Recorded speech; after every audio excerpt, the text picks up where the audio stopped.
Okay, so good morning. So, andito tayo ngayon sa ating hydroponics. So, ano lang tayo ngayon? Agang maaga, kailangan talaga natin i-monitor yung ating hydroponics. Kung napapansin nyo, so, nababawasan na siya ng tubig, lalo na medyo malalaki na. Ano na to? Ito na yung time para ano natin, check lagi natin. From time to time talaga, ano to maano na to, makonsumo na sa tubig. Ganitong age ng ating lechugas. Medyo takaw na siya sa tubig. Ito, almost ilang days na ba to? 20 days. 20 days na to So, direct planting ko siyang ginawa. Nakikita ko yung comparison kung paano yung pagkakaiba talaga ng direct planting tsaka yung sowing talaga. Papadaanin natin sa seedling tray.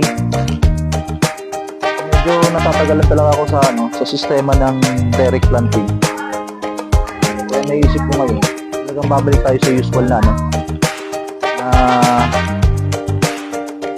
pag pupunla.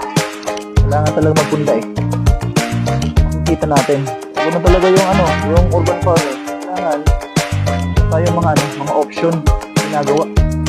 Hindi naman natin ma-perfect lahat, at least talagang nasusubukan natin. Ganun lang lagi lang tayo mag-check ng water level niya. Ito yung importante dito.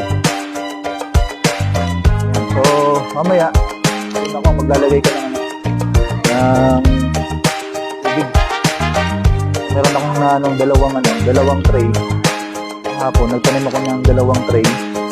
Ay, dalawang box pala. Mag-range siya ng 8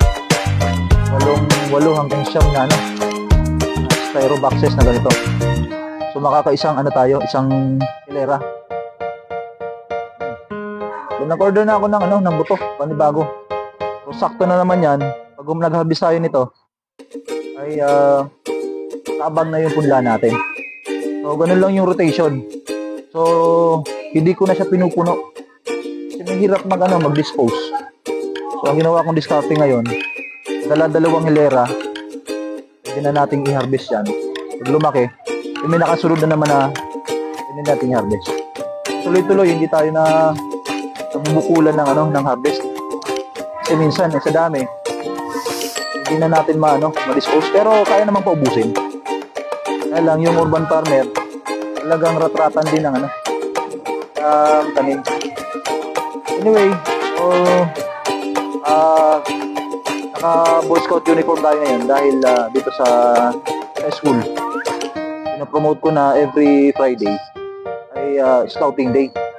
Pala nasa scouting month celebration pa rin tayo ngayon. Yung mga bata, in-encourage ko na mag-uniform.